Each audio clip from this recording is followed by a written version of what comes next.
Hello friends, welcome to இன்றைய special. இன்றைய பொழுது இனிய பொழுதாக அமையுள்ள இணைந்திருப்பது உங்கள் தோழி தேன்மொழி. நான் இன்னைக்கு ஒரு சிம்பிளான லஞ்ச் பாக்ஸ் ரெசிபி தான் போட்டிருக்கேன். ஹெல்த்தியான ரெசிபின்னு சொல்லலாம்.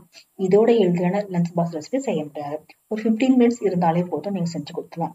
குழந்தைங்களுக்கு செஞ்சு கொடுத்தனப்பங்க கொஞ்சம் கூட மிச்சம் வைக்காம சாப்பிட்டு வருவாங்க. ரொம்ப ஹெல்த்தியான, சிம்பிளான, ஈஸியான, பிகினர்ஸ் கூட செய்யக்கூடிய லஞ்ச் தான் செஞ்சிருக்கேன் நான் இன்னைக்கு. வாங்க வீடியோக்குள்ள போலாம். என்னோட வீடியோ நீங்க முதல்ல இப்பதான் பாக்குற மாதிரி இருந்தா பக்கத்துல இருக்க சப்ஸ்கிரைப் பட்டன் பிரஸ் பண்ணிக்கங்க.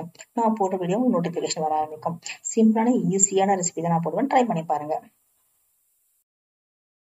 இதுக்கு முதல்ல ஒரு வானல்ல பாலாக்கீரைய ஒரு 10-15 இலை தேவையான அளவு எடுத்து நல்லா வாஷ் பண்ணி தண்ணியில வச்சிருக்கேன். கூட காரத்துக்கு பச்சை மிளகாய் போட்டிருக்கேன். நல்லா வெந்து வரட்டும். அடுப்பு சிம்ல வச்சு வேக வச்சிருங்க. நல்லா வெந்து வந்துடுச்சு. தனியா எடுத்து ஆற வச்சு நான் அரைச்சி எடுத்து வந்துடுறேன். இப்போ ஒரு பேன் வச்சிருக்கேன். பேன்ல எண்ணெய் ஊற்றிருக்கேன். எண்ணெய் நல்லா காஞ்சதுன்னா கடுகு சீரகம் போட்டிருக்கேன். நல்லா புரிஞ்சு வர ஆரம்பிக்குது. கடலைப்பருப்பு உளுத்தம்பருப்பு போட்டிருக்கேன். கூடவே வேர்க்கடலை போட்டிருக்கேன். நீங்க முந்திரி பருப்பு இருந்தாலும் போட்டுக்கலாம். காரத்துக்கு காஞ்ச மிளகாய் கொஞ்சம் போட்டிருக்கேன். நல்லா வதக்கி விடுங்க. வதங்கி வரட்டும். கருவேப்பிலையும் போட்டிருக்கேன் வாசனைக்கு. இது நல்லா பொரிஞ்சு வறுபட்டு வந்துடுச்சு. இப்ப இது கூடவே வெங்காயம் மீடியம் சைஸ் கட் பண்ணி வச்சிருக்கேன், அதை போட்டிருக்கேன். போட்டு நல்லா வதக்கி விடுங்க. வெங்காயம் நல்லா வதங்கி வந்தோடனே தக்காளி ஒண்ணு போட்டிருக்கேன். சின்ன தக்காளி இருந்தாலும் பரவாயில்லங்க, ரொம்ப புளிப்பு தேவைப்படாது இதுக்கு. நல்லா வதக்கி விடுங்க. தக்காளி நல்லா வதங்கி வரட்டும். லைட்டா சால்ட் போட்டீங்கன்னா சீக்கிரம் வெங்காயம் தக்காளி வதங்கி வந்துடும். போட்டு நல்லா கலரி விட்டு ஒரு 2 மினிட்ஸ் பொறுத்து இது கூடவே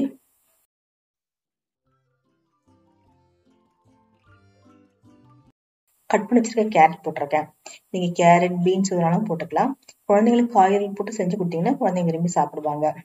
கேரட் போட்டு நல்லா வதக்கி விட்டு கூடவே ஸ்வீட் கார்ன் வச்சிருந்த ஒரு 1/4 கப் அதையும் சேர்த்துக்கிறேன். போட்டு நல்லா கலரி விட்டுருக்கேன். இது கூடவே நீங்க பீட்ரூட், காலிஃபிளவர் கூட போட்டுக்கலாம். போட்டு நல்லா வதக்கி விட்டு ஒரு லைட்டா ஒரு 1/4 டம்ளர் தண்ணி மட்டும் ஊத்திருங்க. அப்போ உங்களுக்கு கேரட்டும் ஸ்வீட் கார்னும் வெந்து வந்துடும். கொஞ்சம் நல்லா வதக்கி விட்ட பிறகு நான் அரைச்சி வச்சிருக்க பாலாக்கீரை கிரீன் சில்லியும் அந்த பேஸ்ட ஊத்திக்கிறேன்.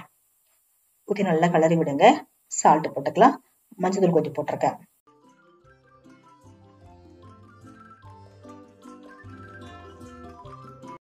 நல்லா கலரி விடுங்க. அது நல்லா எண்ணெய் பிரிஞ்சு வர ஆரம்பிக்கும். தண்ணி எல்லாம் வத்தி நீங்க பாருங்க, ஒரு 3 மினிட்ஸ் கொடுத்து பாருங்க, எண்ணெய் நல்லா பிரிஞ்சு வர ஆரம்பிக்குது.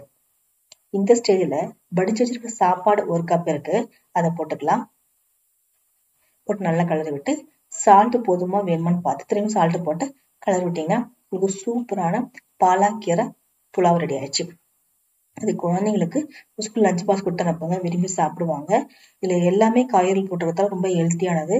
இதோட ஹெல்த்தியான நம்ம லஞ்ச் பாக்ஸ் ரெசிபி செய்ய முடியாது. 15-20 மினிட்ஸ் இருந்தா போதுங்க, டக்குன்னு செஞ்சு முடிச்சிடலாம். இந்த வீடியோ பிடிச்சதை லைக் பண்ணுங்க, ஷேர் பண்ணுங்க, சப்ஸ்கிரைப் பண்ணுங்க. மறக்காம பக்கத்துல இருக்க வீடியோ பிரஸ் பண்ணுங்க. ஃபேமிலிக்கும் ஃப்ரெண்டுக்கும் ஷேர் பண்ணுங்க.